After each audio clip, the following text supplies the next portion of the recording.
Ladies and gentlemen, hello and welcome to another episode of Changing the Questions. My name is Paul Laporte. Joining me is my co-host Mike Miner. Hey. And we actually lived up to our promise and I got a better microphone. This thing is going to hopefully pick up both of us a little bit better and make it so I have to screw around with the audio a little bit less in post. But you don't care about any of that. Let's go on and get to the question of the day, the question of this episode. I almost said the first question because we do these in like big blocks, but that doesn't make any sense because shut up, Junior. It's my cat. Oh, great. My cat's gonna come. It's gonna be a riveting episode. Yeah, he's gonna be co-starring, I guess.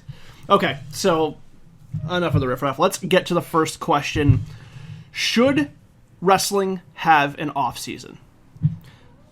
Okay, think about what's going on right now. Wrestlers, especially in WWE, are getting hurt, seemingly part and parcel. You have Sami Zayn, who's just coming back from a year-long injury. Hideo Itami, who is in the middle of a year-long injury.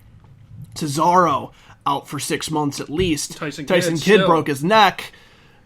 Randy Orton hurt himself taking out the garbage. I mean, everybody is getting hurt in this company. Nikki Bella had to take time off because she had a herniated disc in her neck.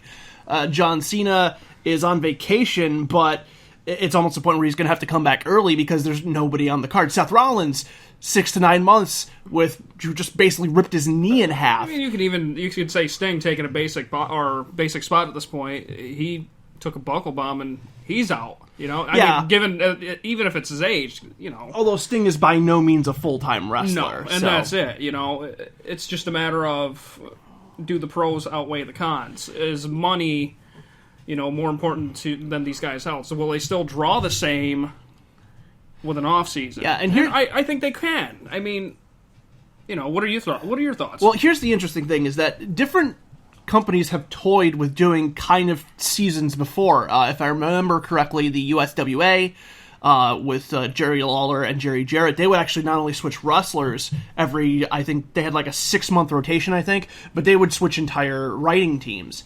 And of course, you have the Japanese promotions, New Japan, All Japan, and typically the American wrestlers, but the Japanese wrestlers too, usually they're on for like 3 months at a time, and then they get like a month or two off, and then they're on again. So they get a little bit of a break, but with WWE, where they're on the road 250 days out of the year, it seems like that's... And not only are they on the road 250 days a year, but they're also doing 5 hours of television a week. Yeah. You know, like we talked about that a little bit earlier. It's about 20-something hours of TV a month.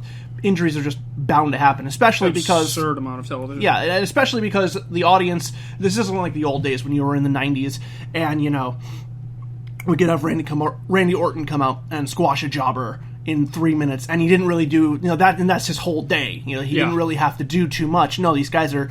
You can say what you want about the product being repetitive, and it certainly is, but when the guys actually get in the ring, they're trying their asses off. They're working. They're not... sandbagging by any means. They're putting their bodies on the line 100% every time they go out there, and they're going out for TV 2-3 times a week, and then another 2-3 times a week for house shows. That's just unquestionably going to add up. No doubt. I mean, even if you want to go back to those days 20-something years ago, you know, you've seen guys from those days talk about how often they were on the road. They were on the road probably longer than the guys now, and, you know, but when they were shooting for television, they weren't doing these crazy matches. They were... Yeah, they were. Like they you were. said, they were on the road more, but I don't know if they were in the ring more. Yeah, and like we said, even though they were in the ring, they probably weren't. They were working against some local guy, or it wasn't. And certainly, the style back in the '80s was not the style it is now. And even though we're not in the Attitude Era craziness where people are jumping off of ladders, you know, every other night, it's still much more high impact than it was back then. Definitely. I mean, you look at some of the spots these guys pull, and they are crazy. I mean, can a guy like Neville continue to do his Red Arrow night after night after night without killing his knees within a couple of years? That's a really good question. You know, it's just a matter of how... Is it worth it after a while? I mean, you want these guys to make money, but how good are they going to be if they're out there over 300 days a year and killing their bodies, and then they get injured, and who knows if they're going to be forgotten or they're going to be remembered. And that's the thing too, is that every time these guys get hurt, not only obviously do they have the physical time of being laid up, I mean, they still get paid for their time off, and WWE generally, from what I hear, and again, this isn't specifically just about WWE, but WWE has far and away the toughest schedule, so that's kind of just the benchmark we're using. But WWE does take very good care of their guys when they're hurt, from what I understand. But it's a matter of, you lose your spot on TV, your merchandising sales go down, that definitely hurts your bottom line. And then if you're, you have to rest for so many months, 3, 6, 9 months, and you come back, no guarantee you won't get hurt again, and they're only gonna let you sit out for that, like 2, 3 times maybe, unless you're the top guy before they're sending you on your way. I mean, Look at both Tyson Kidd and Cesaro. They were very, very deeply mixed in the tag team scene.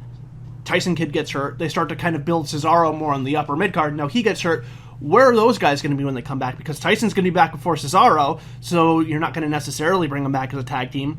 And I love Tyson Kidd, but I don't think WWE has enough... I don't think they're invested in him enough. Has the guts to kind of push him in that upper mid-card level. But here's the interesting thing about all this, too, and that's kind of the funny thing, is that WWE's roster is so deep that if they wanted to implement some sort of rotation system where it's like, okay, hey, Seth, obviously the champ is going to be the champ for as long as he is, but in general, like, the people who are challenging the champion, instead of it being like month to month being the same guys, you can be like, okay, so Sheamus, you've been here for 3 months, go home, take a month off, relax, make maybe a month 2. Yeah. Sheamus can stay home forever, for as far as I'm concerned. Well, take the month or 2 off, but even if you have to implement a storyline into it or something. Right. We'll give him some sort of reason, and then bring somebody else into that spot. Bring somebody from the mid-card up. Bring a guy like, obviously they have kind of brought Kevin Owens up, but give him more kind of a serious run at a champion, or bring a guy from just like the mid-card up, like Neville, like, break off Kalisto as a singles guy and bring him up. Like, this will give you the opportunity to introduce some new blood into your storylines organically without having people go like, well, why is Randy Orton not at this spot? Or alternately of like, well, we want to move somebody up, but Randy Orton's here, what are we supposed to do with them? And now you have to take your top guys and move them down into the mid-card or the undercard, and now they just look worse, because look at Dolph Ziggler as a perfect example. Last year's Survivor Series 2014. Tremendous time for him, remember? Yeah, he was then look at this year, 1 year later. Yeah, what happened? He was the king, and now this year he's working a throwaway match against Tyler Breeze. It's mind-boggling. Yeah, whereas if you had just kind of given the guy some time off, when he comes back, people are going to be interested in seeing him back. And then he doesn't look weak because you had to shuffle him down to the mid-card to find something to do with him while you had somebody else's storyline going on. Doesn't it hurt you a little bit to say, Tyler Breeze and Dolph Ziggler throwaway match? Just it a does. little bit. No. And I'm not tremendous I'm not athletes. criticizing. It's just a match that was in the middle of the card, and it's kind of a shame that something like that couldn't be built for. I know Tyler's just coming up. Plus, the thing is, but that guy's got money written all over him. Well, absolutely. But the thing is that's another thing that WWE does, is because they have to book so much TV time and they want to have the same faces on every week.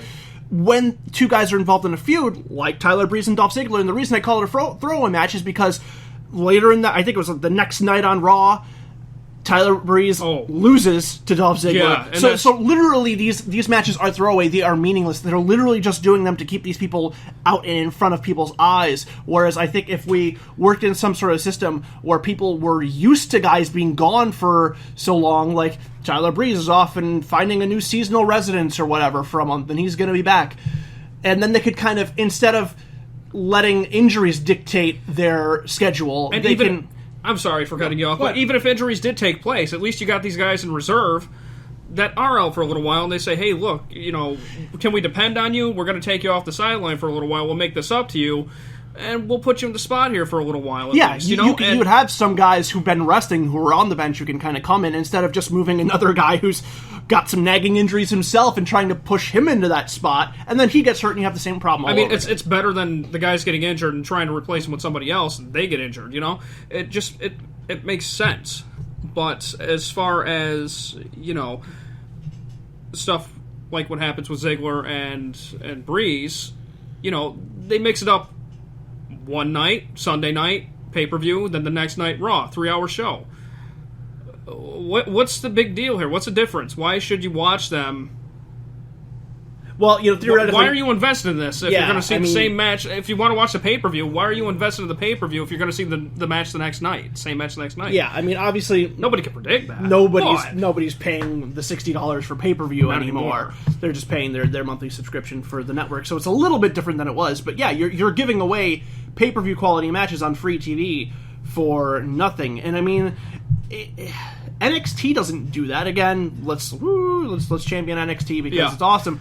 And again, they only have an hour, 4 hours of TV a month that they have to worry about. But when two guys are involved in a feud, they'll maybe see ring time with each other like in a real actual match once before their match at the big show in their month or 2 month build up. And if they do, it's generally not one-on-one. It's like a tag match or something like that. Now, I've got something else for you. Do you remember back in the day, Razor Ramon and Shawn Michaels, the whole Intercontinental Championship thing, and then you had Bret Hart, who was beaten by Shawn Michaels, and then, he went on to feud with Stone Cold Steve Austin. Austin called him out after being on the sidelines for so long. Do you think that could work these days as far as, the men going on the sidelines, the women going on the sidelines for a little while, maybe have stuff like that happen, maybe build up a storyline until a big blow-off happens? Here's the problem. Here's the problem is that I think if you're going to do it so you rotate guys off on a regular basis, it's going to be tough to work that into a storyline because it's just like, oh, looks like it's about 3 months. I guess Tyler Breeze is going to get injured by somebody or something's going to happen. So that's going to get repetitive. That's going to get rote after a while. So they're either going to have to be very creative about how they do it. Maybe they do it a little bit more fluidly where it's a thing of, it's not exactly like a set schedule of like every 3 months or something like that.